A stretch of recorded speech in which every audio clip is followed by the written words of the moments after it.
Fundación Prodesa presenta su programa.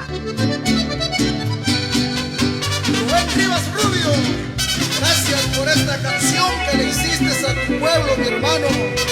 ¡Fuya! Promoviendo y desarrollando la comunidad.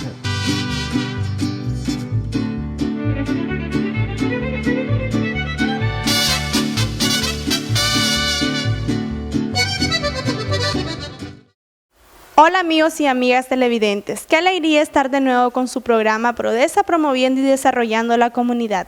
Esperemos se encuentren bien de salud y esperando con entusiasmo el fin de semana. Estaremos con ustedes en este programa. Soy Ortega Hernández y quien les habla, Linda Valesca Rocha Cruz, colaboradoras voluntarias de los proyectos sociales de Fundación Prodesa. Amigos televidentes, este programa contiene la siguiente agenda. Derlin Suárez, candidata a reina al carnaval Alegría por la Vida, lució su traje de fantasía. Tu segmento semanal de curiosidades. El doctor Carlos Molina nos habla de Huigalpa hace 90 años.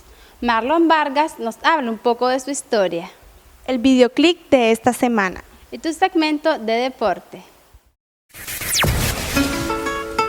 Fundación Prodesa, contribuyendo con el desarrollo, anuncia y te invita a ser parte de los talleres de oficios y habilidades para el año 2015. Jóvenes, señoras, caballeros, ¿desean crear su propio negocio y desarrollarte social y económicamente? Si deseas un mejor futuro, inscríbete ya y participa en los talleres de sastrería, corte y confección, belleza, estilismo, repostería, cocina, manualidades, radiotécnico y refrigeración. También te ofrecemos cursos que te ayudarán a mejorar tus destrezas en computación e internet. A los clientes de Corporación Prodesa y a las familias en general, les ofrecemos apoyos en las áreas de más difícil aprendizaje de sus hijos. Los cursos serán inglés, matemática y español, primaria y secundaria, con profesores de gran experiencia. También les invitamos a participar en los proyectos sociales sabatinos de jóvenes, niños y niñas, formando círculos de aprendizaje e intercambio en danza, cerámica en barro y guitarra. Las matrículas están abiertas. Haz tu matrícula ya, que el cupo es limitado. Para mayor información, llámanos a los números 2512-0268, 8727-7729 o visítanos en el campo de Ferias Prodesa. Matricúlate ya e inicia tu desarrollo. Te esperamos.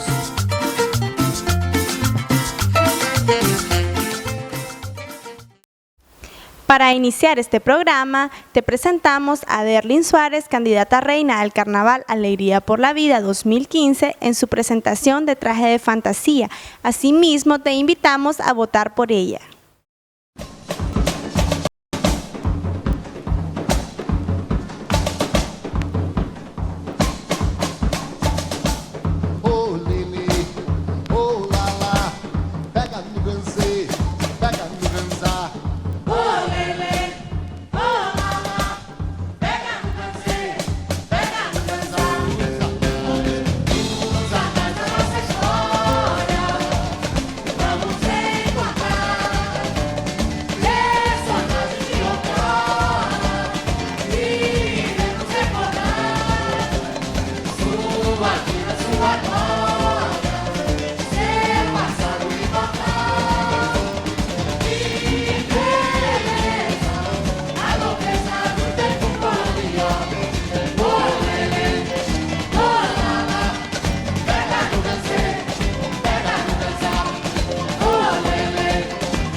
te presentaremos el segmento de curiosidades.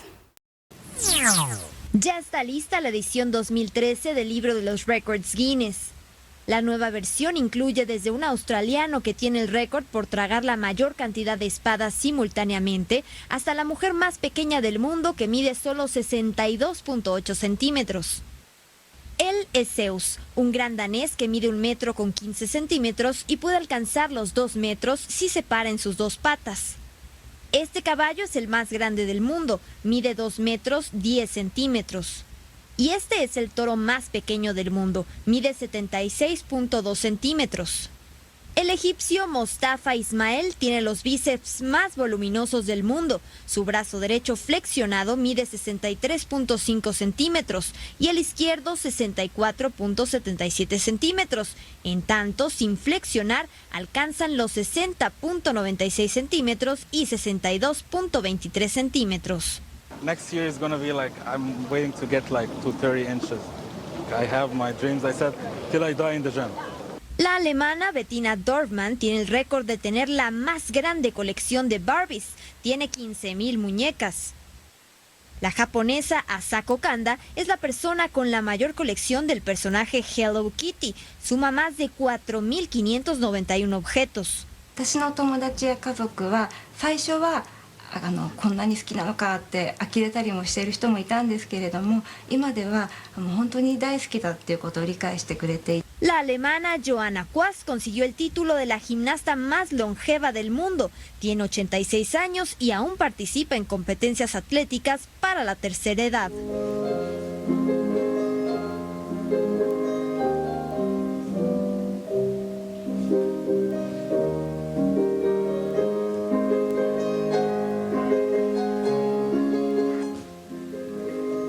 Publicado por primera vez en 1995, el libro de los récords Guinness presume ser uno de los mayores éxitos editoriales de la historia, con 120 millones de ejemplares vendidos en 22 lenguas en más de 100 países. Que Nick conoce algo nuevo, mostrar su lengua se vuelve parte de la conversación. Este año el canadiense ingresó en el libro Guinness de los récords por tener la lengua más larga del mundo. Con 10.1 centímetros de longitud, es considerada la más larga dentro del género humano. E ingresa en la edición 2015, que es por demás especial. El libro Guinness cumple 60 años y además de incluir, como siempre, los nuevos récords, trae una retrospectiva de los más destacados en estas 6 décadas. Como en todos los casos, el alemán Carsten Maas debió certificar las dimensiones de su hazaña. Creó un palo de golf de 4 metros 39 centímetros de largo. Y la marca le fue reconocida, aunque claro, puede resultar un poco más difícil de manipular que los regulares. En Reino Unido, Nick Bennett es considerado un cinéfilo apasionado y sobre todo especializado. Él posee el mayor número de souvenirs de las películas de James Bond. Cuando hicieron la cuenta para los récords Guinness, había como 12.000 piezas de James Bond, lo cual es asombroso, pero debo decir que ahora ya tengo como 15.000. No puedo dejar de comprarlos. Pero en el libro Guinness no solo hay espacio para proezas humanas.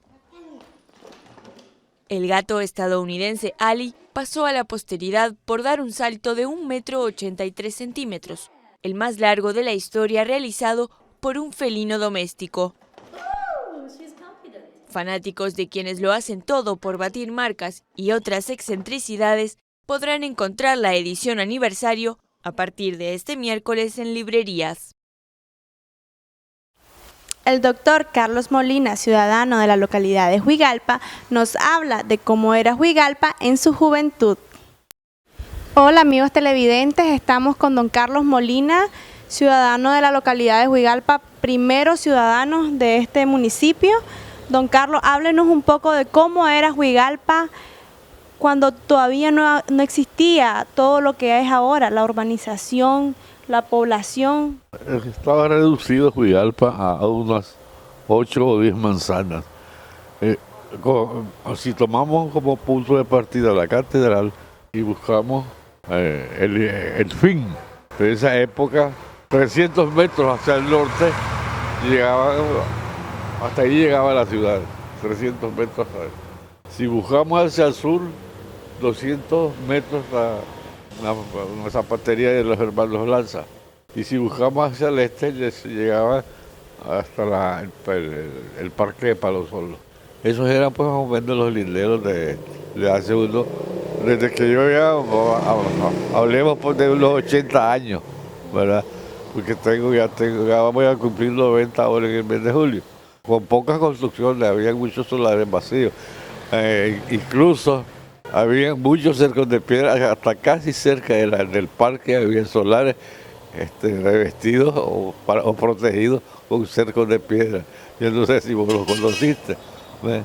Porque el resto de la población estaba dedicada a su finca, a sus negocios y los pocos maestros que había en esa época, porque las escuelas públicas llegaban hasta el 3º o 4º grado. Cuando yo ya entré a la escuela pública, éramos creo que como 12 o 14 compañeros del 3º grado. Eso era pues toda la población escolar de la época.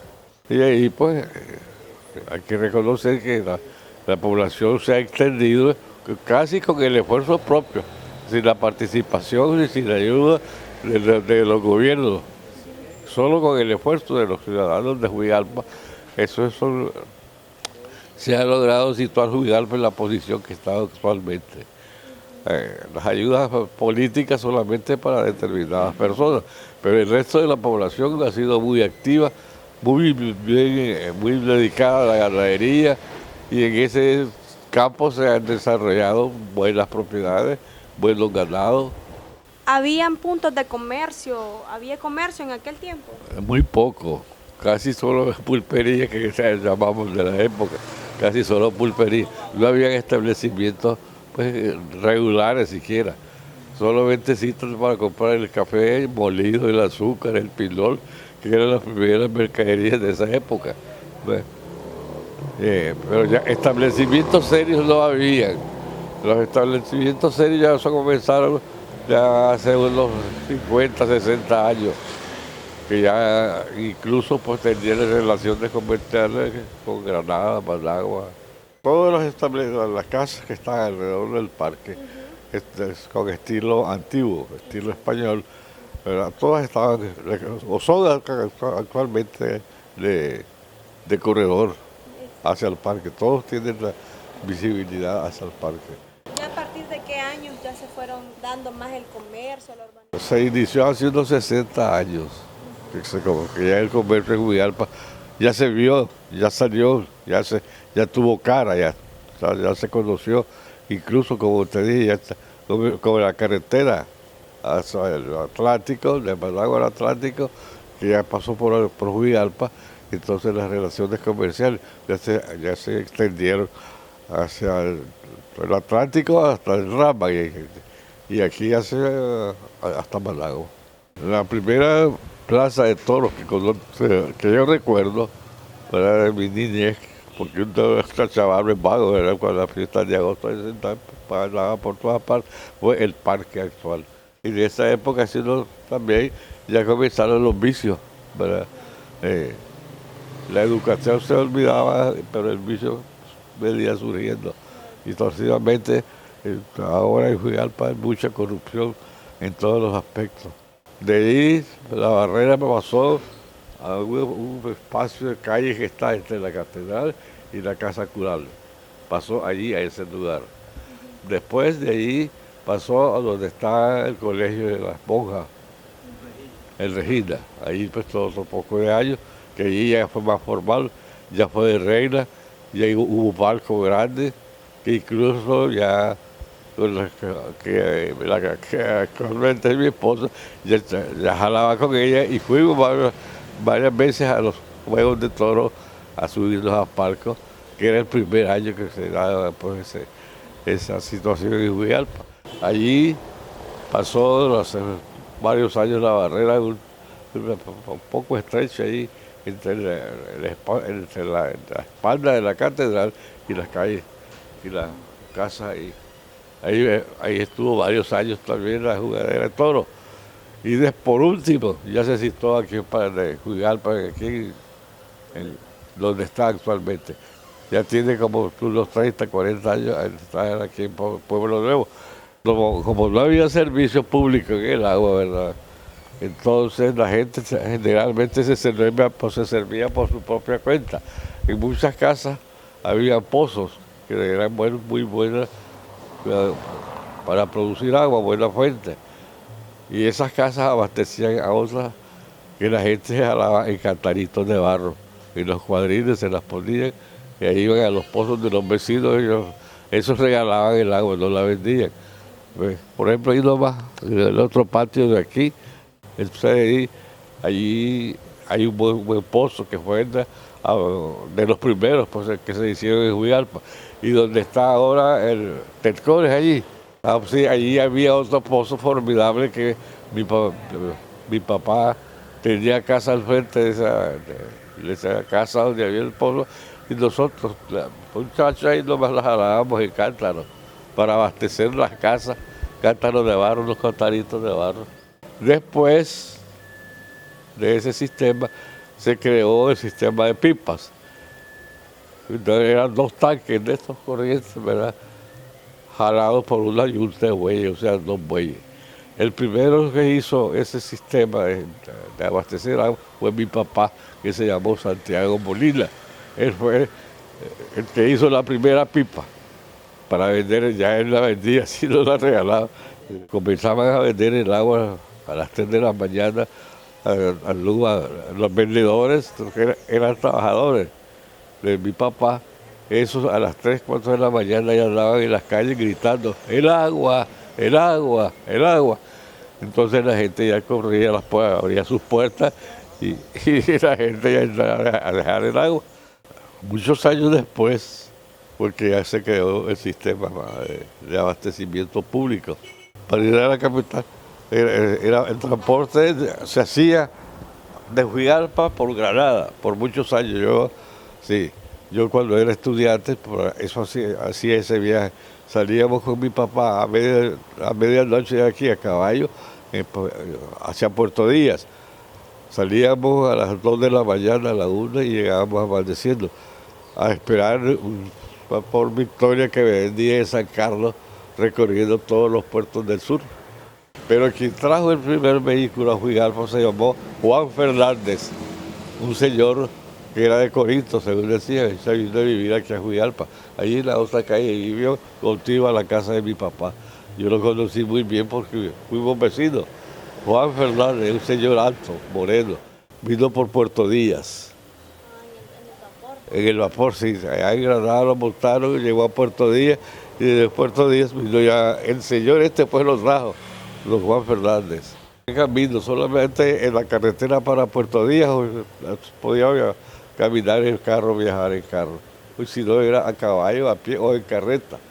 La carreta era una cuestión de madera con tablas.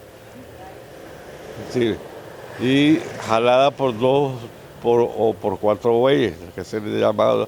Esos eran los medios de transporte de servicio. Esos eran dueños aquí, don Adán Guerra y don Ramón Monguillo de esas carretas. Ellos tenían más o menos 10 o 12 carretas cada uno porque eran bastante ricos. Con esas carretas jalaban la mercadería de Puerto Díaz y la llevaban hasta Santo Domingo. En el invierno eran unos caminos infernales que paraban hasta 3 días las carretas caminando ahí. Se pegaban en las carretas y el pobre buey había que sacarlos a palo, a garrotazos hasta volar. Entonces ya se olvidó a Puerto Díaz, ya no volvimos a viajar por Puerto Díaz, porque se vendía, era trocha, era por maneras endemoniadas, pero ahí vendíamos ya en camiones, en carros, en todo tipo de vehículos. Pero eran pocos, porque los que podían comprar aquí un vehículo eran pocas las personas. Octavio Mejía Vilches, sí, ese fue de los primeros sacerdotes que vinieron a Juigalpa.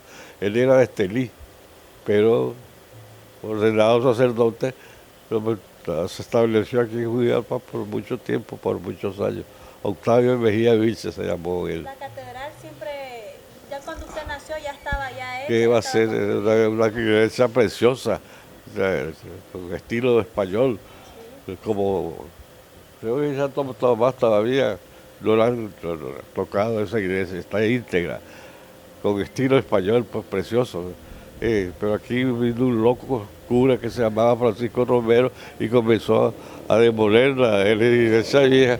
¿Ah? La población no se levantó, no dijo nada la población. Pues sí hubo algunas protestas, pero no hizo caso nadie. Se quejó la gente allá del gobierno, pero el gobierno tampoco está oído sordo y él quedó. Pero esta catedral es reciente, si acaso tendrá ya organizada debidamente, creo que tiene nomás 40 años. Carlos Borges y Castillo, ese fue el primer obispo que tuvo Juigalpa. Pero vino como sacerdote y aquí lo ordenaron también obispo. ¿En los primeros años? No, ya como en el año 60, no, como en 50, 60. Carlos, ¿cómo fue haciéndose la población de sus casas, de sus terrenos? ¿Cómo fue? Si lo expropiaron, si lo... ¿Cómo fue? ¿Cómo fueron regalados? ¿Cómo se fue haciendo cada manzana? Hubo un sistema legal que se denunciaba, el interesado, tal vez ya tenía su casita o la quería hacer.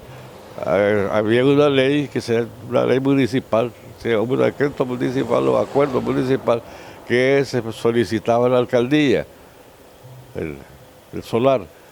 Presentaba 2 testigos de que uno estaba ya en posesión del solar y entonces la alcaldía le extendía un título y ese título era inscribible. Se registraba en el registro y ya se adquiría la propiedad plenamente. Bueno, ahora se transformó Juigalpa. Los que, no sé con quién platicaba yo, con alguien aquí, pues, le decía que si, y me le puse como ejemplo, si mi papá, le digo yo, viene el Juigalpa de hoy, ¿quién sabe si se moriría de susto, de qué, o de alegría? Porque cuando él vivió, niño, eran unas 4 manzanitas aquí, alrededor del parque. Me dice, esta historia yo la conozco por mi papá. Él me contó que el primer cementerio que hubo en Juigalpa terminaba,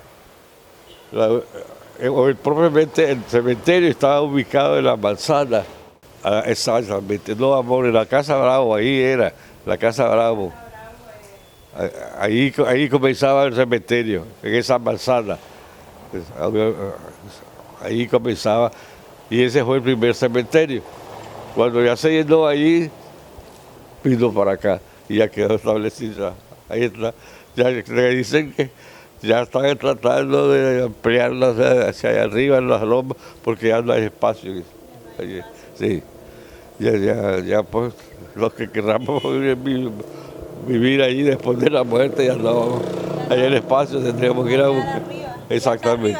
Sí, ya está arriba, ya se está llenando. Sí. O sea, así es.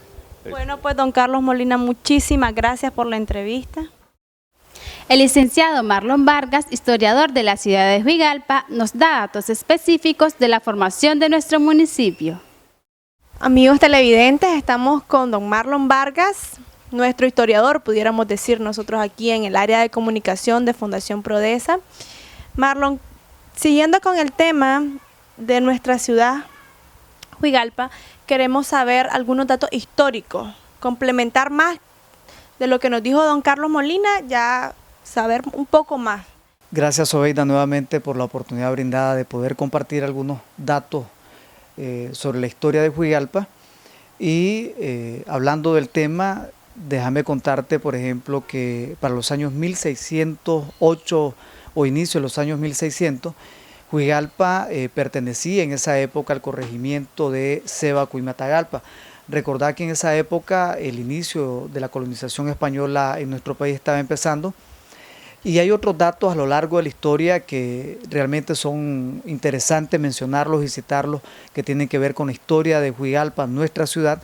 Por ejemplo, uno de ellos se remonta a 1700, cuando Juigalpa apenas tenía un poco más de 800 habitantes, exactamente 823 habitantes, Eso te da una idea que a lo largo de los siglos cómo ha venido evolucionando nuestra ciudad. Ahora estamos hablando de una ciudad de casi 70.000 habitantes, una ciudad que se ha convertido a lo largo del tiempo en el centro político, social y cultural del departamento de Chontales. Juigalpa fue elevada de pueblo a villa en el año 1862 y posteriormente en el año 1879 ya pasó de ser villa a convertirse a ciudad.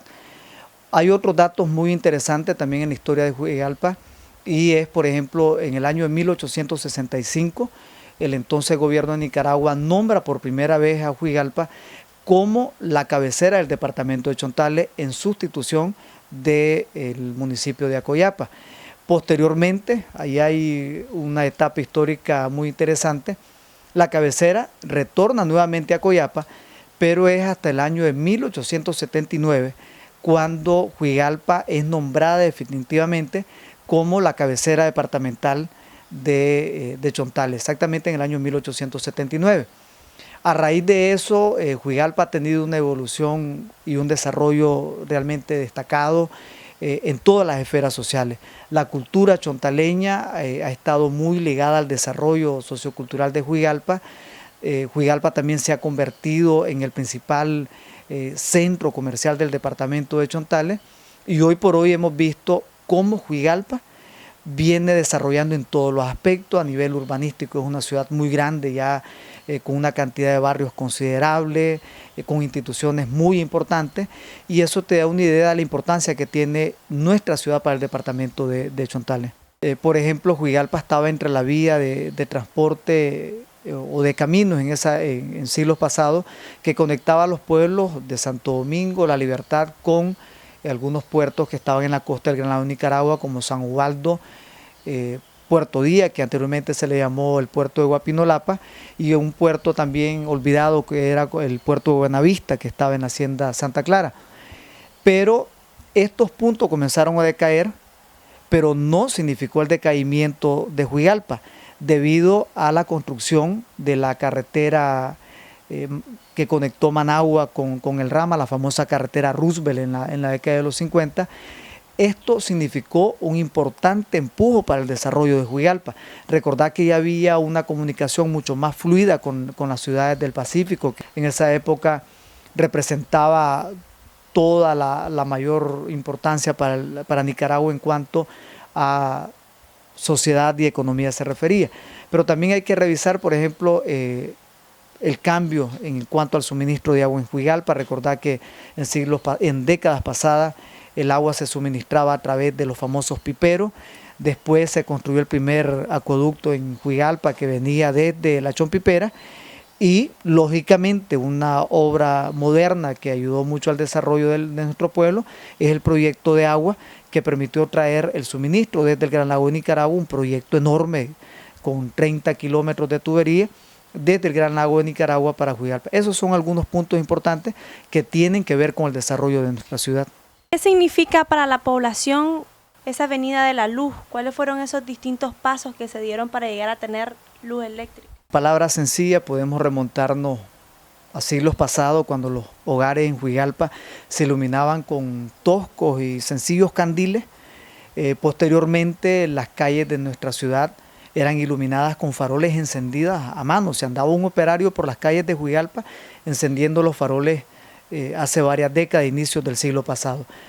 La luz eléctrica está relacionada también con una empresa conocida en esa época como Luz y Fuerza, pero también hay que relacionar el desarrollo de Juigalpa con la llegada de la electricidad cuando se logra conectar al suministro o al servicio de electrificación nacional. Ya te podrás imaginar el auge o el boom en Juigalpa con la llegada de la luz eléctrica, porque eso te permitía tener una actividad comercial mucho más pujante, mucho más activa, y lógicamente también la llegada de muchos aparatos en esa época novedosos. Por ejemplo, te podrás imaginar la llegada del primer televisor en esa época. El cine en Nicaragua, en Juigalpa, perdón, marcó una época de oro en nuestra sociedad. Entonces, son acontecimientos que se relacionan con la llegada de la luz eléctrica a nuestro pueblo e indudablemente significan un antes y un después en la historia de Juigalpa. ¿En qué momento, Marlon, ya se establece sus calles, se define, aquí va a ser el parque, aquí va a ser la catedral, pues no, ya estaba, pero ¿en qué momento, aproximadamente en qué años se definen ya cuando ya están hechas varias carreteras, varias calles adoquinadas quizás? No tanto remontarnos a la época o a los años, pero sí recordar que Juigalpa, un pequeño pueblo en la época de la colonia, comenzó a crecer y ya las autoridades españolas en esa época tenían también el cuidado de ir diseñando los pueblos, y a medida que la ciudad iba creciendo también se iba definiendo en cierta medida sus calles y sus principales centros públicos. Por ejemplo, era común en la época de la colonia que la construcción de las iglesias, o pequeñas iglesias o pequeñas capillas en esa época, tenían que tener frente al atrio de la iglesia un parque donde se reunía el pueblo en algunas celebraciones religiosas, en algunas celebraciones sociales. A medida que la ciudad va creciendo, se van definiendo las calles. Nosotros lo hemos visto con la apertura de los nuevos barrios, y eso te permite ir viendo cómo va progresando la ciudad, cómo se van abriendo nuevas calles, cómo se van construyendo nuevos parques, porque es parte del diseño urbano de los pueblos.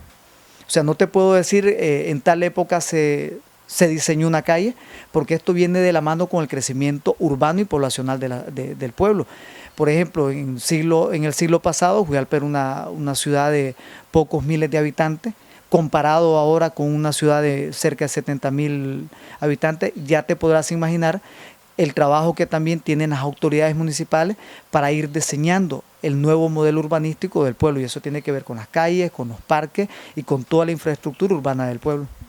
Marlon, ¿vos sabés un poco de cómo se elegían los alcaldes, o los primeros jefes, las primeras personas que empezaban a figurar? Tal vez no llamarlos alcaldes, sino los primeros que comandaban una población, una comarca, los primeros líderes. Sí, en la época de la colonia, y para estos pueblos que ya estaban formando parte de un proceso de colonización, las autoridades eran nombradas desde el lugar donde estaba incorporada la provincia de Chontales. En el caso de nosotros, las autoridades eran nombradas desde Granada. Primeramente las autoridades eran nombradas para Coyapa, que era el principal centro poblacional de esa época en Chontales. Un caso muy especial es el nombramiento de don Narciso de Argüelles, o Argüello como le llaman algunos, que fue, por decirlo así, el intendente que se encargaba de la legalización de las propiedades rurales en esa época. Quien lo nombró fue la corona española. Era un español criollo viviendo en Granada. Entonces los nombramientos venían desde la corona o desde Granada, que también era un centro poblacional muy importante en la época de la colonización. El proceso de nombramiento de autoridades vino cambiando con el transcurso de los años, hasta venir con la elección de las primeras autoridades municipales a través del sufragio universal, que eran elecciones, que es el método que se sigue practicando en la actualidad y que yo creo que es el más adecuado, porque es cuando la población expresa quién quiere tener en la alcaldía, quién quiere tener como líder. Muchísimas gracias por la entrevista. Nos seguimos viendo en otra ocasión. Pronto. A continuación te presentamos el videoclip de esta semana.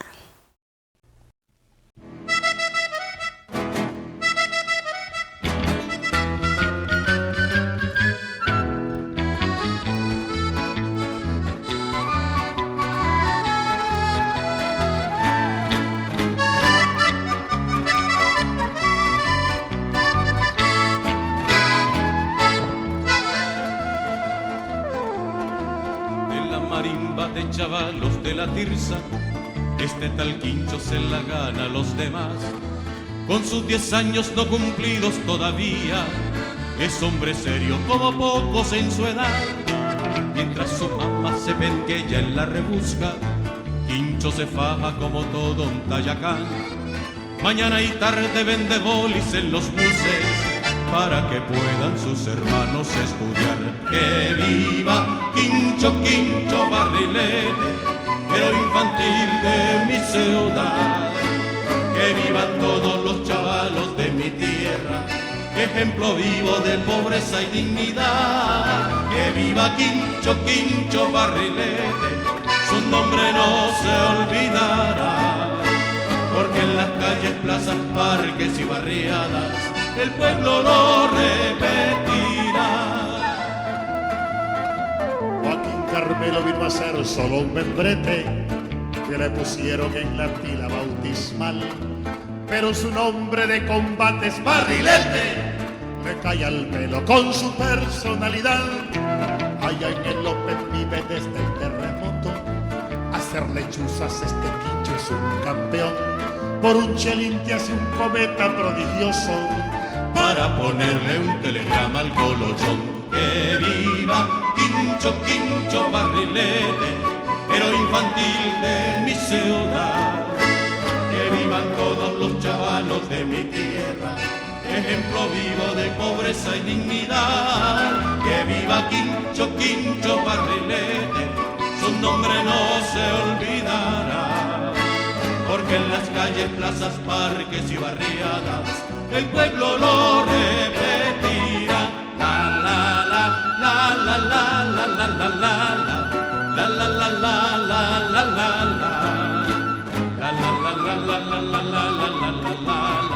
la la la la la la. El tiempo sigue incontenible su camino, y el chavalito que vivió en el Open 3 no volverá a ponerse más pantalón chingo, ni la gorrita con la víscera al revés. Ya va a enrollar la cuerda del cometa y muy feliz mirando al sol se marchará. Enfrentará las realidades de su pueblo y con los pobres de su patria luchará. Que viva Quincho, Quincho Barrilete, héroe infantil de mi ciudad. Que vivan todos los chavalos de mi tierra, ejemplo vivo de pobreza y dignidad. Que viva Quincho, Quincho Barrilete, su nombre no se olvidará. ¿Por qué? Porque en las calles, plazas, parques y barriadas el pueblo lo repetirá. La la la la la la la la la la la la la la la la. Porque en las calles, plazas, parques y barriadas el pueblo lo repetirá. ¡Que viva Quincho Barrilete!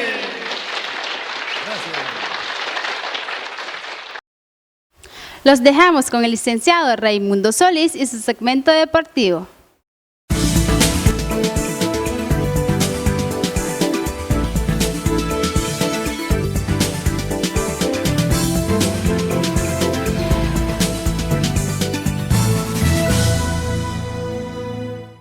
Muy buenas noches, amigos televidentes. Bienvenidos a este segmento deportivo de su programa Prodesa, promoviendo y desarrollando la comunidad, donde te traemos el acontecer deportivo local, nacional e internacional. Así que te invitamos a que compartas con nosotros el siguiente reportaje que tenemos preparado para ti muy especialmente.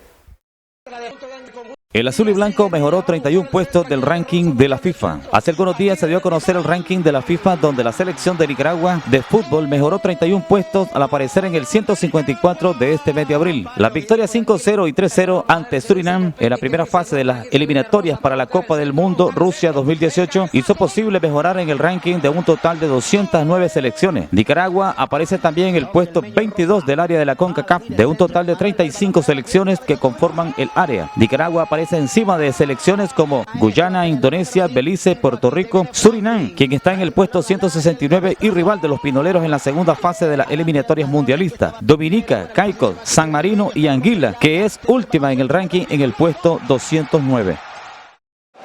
En otra información, Pinolero Boxing, siempre activo en el mes de abril. El boxeo no se detiene para la promotora Pinolero Boxing. Ya hay programadas 2 veladas para el próximo 18 y 25 de abril en Carazo y Matagalpa respectivamente. La velada del próximo 18 de abril la estarán protagonizando los capitalinos Junior Ramírez contra Eric López en las 142 libras a 8 asaltos. En la semiestelar, Lester, el Tico Medrano de Chontales contra el granadino Josué Blandón en las 126 libras a 8 asaltos. La cartelera se estará realizando el próximo 18 de abril en el Polideportivo Augusto José Sandino en el Rosario, Carazo, desde las 7 de la noche. La cartelera número 97 en la historia de la promotora se estará realizando en el gimnasio Guy Roy Chávez de Matagalpa. La estelar la llevan Eliezer Gazo enfrentándose a Julio Mendoza en las 105 libras a 8 asaltos. También estarán en la cartelera Carlos Rapidito Rueda contra un rival por confirmar. Estarán también 2 peleas de mujeres, donde Carolina Dinamita Celedón en las 110 libras contra un rival por confirmar. Y Paola La Fina Velázquez en las 135 libras también está esperando oponente.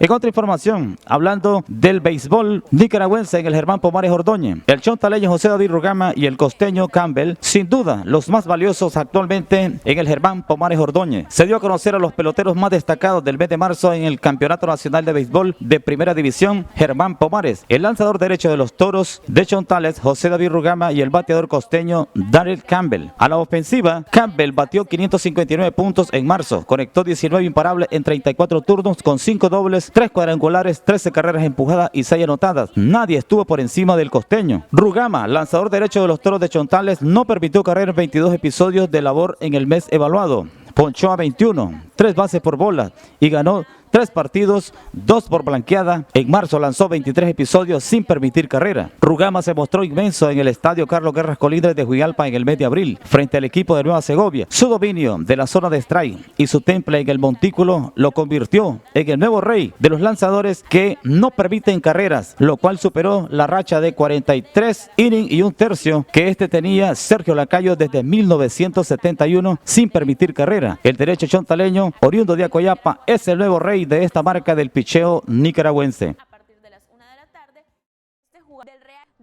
En otra información, Real Estelí pone primer jugador en Europa. El Nica de 25 años y actual capitán del azul y blanco, Juan Barrera, pasará a la historia del fútbol nacional, no solo por su enorme talento, sino también por convertirse en el primer futbolista formado en Nicaragua que emigra a una liga europea de Austria. El gerente general del Real Estelí, Helmut Hurtado, confirmó que Barrera estuvo por Austria para cumplir los últimos requisitos y concretar la negociación de los rojiblancos con el que será su nuevo club. Se llegó a una muy buena negociación. Creo que lo más importante es que con esto demostramos que Real Estelí no solo está pensando en el título y en el torneo de clubes de la CONCACAF, también en el futuro de uno de nuestros jugadores símbolos de la casaca rojiblanca, agregó el norteño. En otra información, cartelera de artes marciales mixtas en Granada. La promotora de artes marciales mixtas estará montando cartelera el próximo 18 de abril en Granada. Un total de 7 combates, de los cuales 4 serán profesionales y 3 amateur. El combate estelar será protagonizado por Yasser AK-47 Castillo, con récord de 3-1 en ganados y perdidos, contra Rudy Raptor Orúa, con 4-0 en ganados y perdidos en las 155 libras a 5 asaltos. En otra información, y hablando de boxeo, Chocolatito y Sosa promueven duelo en Los Ángeles. El púgil nicaragüense Román Chocolatito González, quien tiene un récord de 42 victorias, 0 derrotas, 36 por la vía del knockout, flamante campeón mosca del Consejo Mundial de Boxeo de la CMB, y su retador mexicano Edgar Sosa, que tiene un récord de 51 victorias, 8 derrotas, 30 por la vía del knockout, promovieron recientemente su combate titular del 16 de mayo próximo en el mítico Forum de Inglewood, California, en una conferencia en un conocido restaurante de la ciudad de Los Ángeles. Ambos peleadores se mostraron muy respetuosos uno del otro, pero mostraron seguridad en salir con la mano en alto. Amigos televidentes, esto ha sido todo en este segmento deportivo. Nos vemos la próxima semana para seguir compartiendo el acontecer deportivo local, nacional e internacional en las distintas disciplinas. Que tengan una feliz noche.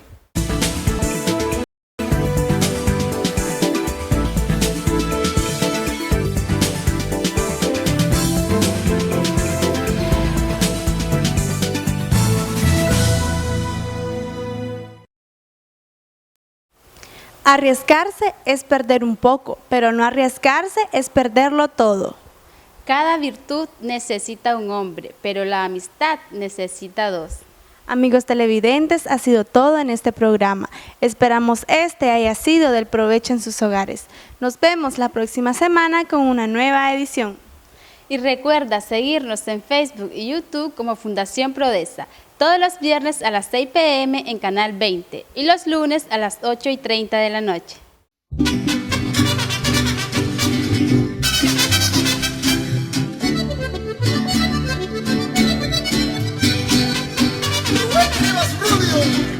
Gracias por esta canción que le hiciste a tu pueblo, mi hermano. ¡Huya! Tegucigalpa es tierra de flores, jardín que ha dado el amor, mujeres que son